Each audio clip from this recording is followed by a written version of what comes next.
আজ বানিয়ে দেখাবো সবার পছন্দের রেসিপি শুক্তো। কী সেই বিশেষ মশলা যেটা দেওয়ার জন্য অনুষ্ঠান বাড়ির শুক্তো খেতে এত ভালো হয়, সবই জানতে পারবেন আজকের ভিডিওতে। অনেকেই আমাকে রিকোয়েস্ট করেছিলেন অনুষ্ঠান বাড়ির মতো করে শুক্তোর রেসিপি দেওয়ার জন্য, তাই একদম ঘরোয়া উপকরণে খুব সহজেই বানিয়ে দেখাবো। যারা এই গরমে শুক্তোর মজা নিতে চান, ভিডিওটি একদমই স্কিপ করবেন না, সম্পূর্ণটা দেখুন। খুব সহজে বানাতে পারবেন আর টেস্টও হবে দুর্দান্ত। শুক্তো তো অনেকভাবেই রান্না করা যায়, তবে এইভাবে একবার করে দেখবেন, একদম অনুষ্ঠান বাড়ির মতো টেস্টি হবে। তাহলে চলুন আর দেরি না করে রেসিপিটি দেখে নেওয়া যাক। তো প্রথমেই কয়েকটা কলাই বা বিউলির ডালের বড়ি গরম তেলে ভেজে তুলে রাখতে হবে। শুক্তোতে ডালের বড়ি তো দিতেই হবে, তাই বড়িগুলো ভেজে তুলে রাখলাম। এখন উচ্ছে ভেজে নেব। দুটো উচ্ছে আমি লম্বা লম্বা টুকরো করে কেটে নিচ্ছি। উচ্ছে কেটে নেবার পর ওই তেলের মধ্যেই ভালো করে ভেজে নিতে হবে। উচ্ছে যদি একটু লাল লাল করে ভেজে নেওয়া যায় তাহলে তেতো অনেক কম লাগে। উচ্ছে ভেজে আমি প্লেটে তুলে রাখলাম। এবারে ভেজে নেব বেগুন। বেগুনও তাই একইভাবে কেটে নিতে হবে, লম্বা লম্বা টুকরো করে কেটে ভেজে নেব।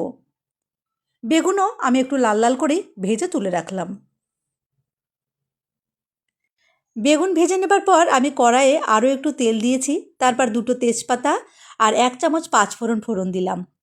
ফোড়ন সামান্য একটু ভাজা হবার পরই একটা লম্বা লম্বা টুকরো করে কাটা আলু দিয়ে একটুখানি ভেজে নিয়েছি। এখন শুক্তোতে আরও যেসব সবজি আমি দেব সেগুলো কেটে নিচ্ছি। অনেকেই কিন্তু আবার শুক্তোতে রাঁধুনি ফোড়ন দেন। আমি পাঁচফোড়ন ফোড়ন দিয়েই শুক্তো রান্না করি, তাতে মিষ্টি একটা সুগন্ধ হয়। তবে আপনারা চাইলে রাঁধুনি ফোড়ন দিয়েও রান্না করতে পারবেন। দেখুন, কাঁচা কলা কেটে নেবার পর আমি লবণ হলুদ জলে কলার টুকরোগুলো ভিজিয়ে রাখবো, তাহলে কলার কষে এগুলো কালো হয়ে যাবে না। সবজিগুলো আমি আপনাদের কেটে দেখাচ্ছি, তার কারণ যেন আপনারা শুক্তো রান্নার জন্য সঠিকভাবে সবজিটা কেটে নিতে পারেন।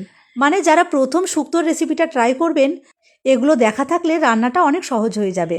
শুক্তো রান্নার জন্য কিন্তু এরকম লম্বা লম্বা করেই সবজিগুলো কেটে নিতে হয়। আমি আলুর মধ্যে দিয়ে দিলাম রাঙা আলু, পেঁপে, শিম আর সজনে ডাঁটা। 1 চামচ মতো লবণ দিয়ে তেলের মধ্যে একটুখানি ভাজবো, এতে সবজিগুলো খেতে ভালো লাগবে, টেস্ট অনেক বেড়ে যাবে। গ্যাসের ফ্লেম মিডিয়ামে রেখে একটু নাড়াচাড়া করে ভেজে নিয়েছি। এখন দিয়ে দিচ্ছি কাঁচা কলা। কাঁচা কলা দেবার পর আবারও একটু ভেজে নিতে হবে। সবজিগুলো পরপর এমনভাবে দিতে হবে, যেগুলো সেদ্ধ হতে বেশি সময় লাগবে সেগুলো আগে দেবেন, আর যেগুলো কম সময়ে সেদ্ধ হয়ে যায় সেগুলো পরে দিতে হবে। শুক্তোতে আদা একটু বেশি করে দিলে খেতে বেশি টেস্টি হয়, তাই আমি 1.5 চামচ মতো আদা বাটা দিয়ে আবারও একবার ভালো করে কষিয়ে নেব। আদার কাঁচা গন্ধ চলে যাওয়া পর্যন্ত কষিয়ে নিয়েছি। এবারে এর মধ্যে দেব নারকেল বাটা। নারকেল বাটা আমি একটু বেশি করেই দিয়েছি। এখানে অনেকেই কিন্তু আবার সর্ষে পোস্ত বেটে দেন, আমি শুধু নারকেল বাটা দিয়েই শুক্তো রান্না করি, এতে একটা মিষ্টি স্বাদ আসে আর খেতে খুব ভালো লাগে। আবার অনেকেই গ্রেভির জন্য নারকেলের দুধও কিন্তু ব্যবহার করেন। এইভাবে নারকেল বাটা দিয়ে সবজির সঙ্গে কষিয়ে কষিয়ে যদি শুক্তো রান্না করা যায়, গন্ধ আর স্বাদ দুইই খুব ভালো হয়। এবারে গ্যাসের ফ্লেমটা লো টু মিডিয়ামে রেখে ঢাকা দিয়ে দেব। এমন করে ঢাকা দিয়ে দিয়ে রান্না করে নিলে সবজিগুলো একটুখানি সেদ্ধ হয়ে যাবে, আবার রান্নার স্বাদও কিন্তু অনেক গুণে বেড়ে যাবে, মানে কষানোটা খুব সুন্দর হবে। মোটামুটি 3 মিনিট পর ঢাকনাটা খুলে নাড়াচাড়া করে মিশিয়ে দিয়েছি। এবার দেবো 1 কাপ মতো গরুর দুধ। এখানে আমি গরুর দুধ ব্যবহার করছি, আপনারা চাইলে প্যাকেটের তরল দুধও দিতে পারবেন, আবার চাইলে নারকেলের দুধও কিন্তু দেওয়া যাবে। আমি 1 কাপ দুধ দিয়েছি আর 1 কাপ জল দিলাম।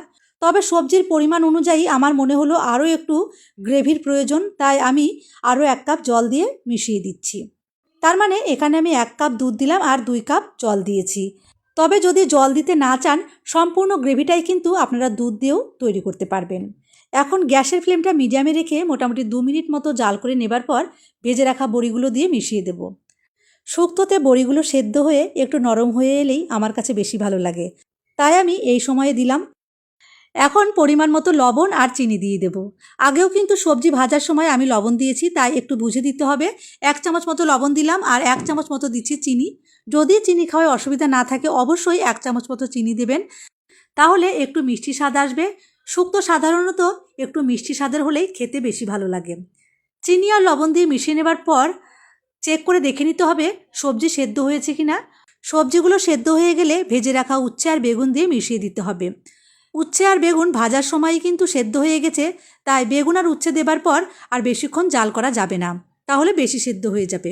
এখন অন্য একটি কড়াইয়ে হাফ চামচ দিলাম পাঁচফোড়ন আর 1 চামচ দিচ্ছি রাঁধুনি। এই রান্নায় কিন্তু রাঁধুনির ফ্লেভারটাই স্ট্রং রাখতে হবে, তাই 1 চামচ ভর্তি করে রাঁধুনি দিলাম আর হাফ চামচ দিলাম মৌরি। এখন গ্যাসের ফ্লেমটা লোতে রেখে হালকা সোনালি রং করে ভেজে নিয়েছি। তারপর গ্যাসের ফ্লেমটা বন্ধ করে মিক্সিং জারে গুঁড়ো করে নিলাম। এখান থেকে 4 চামচের 3 চামচ মতো মশলা আমি শুক্তোতে মিশিয়ে দেব।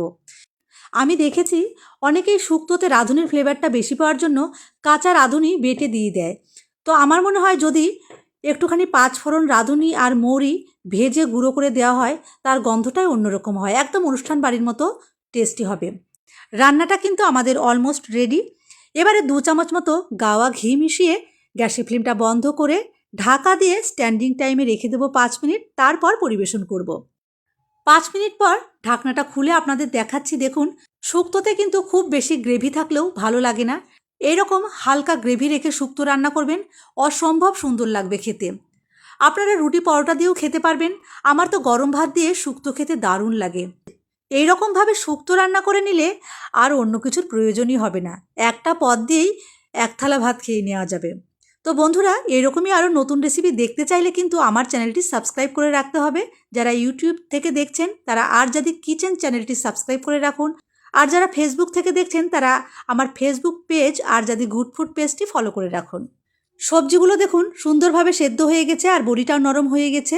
তো আজকের ভিডিও আপনাদের কেমন লাগলো অবশ্যই কমেন্ট করে জানাবেন, আর রেসিপিটা ভালো লাগলে শেয়ার করে সবাইকে দেখার সুযোগ করে দেবেন। আমি তাহলে আজকে আসি, সবাই ভালো থাকবেন, ধন্যবাদ।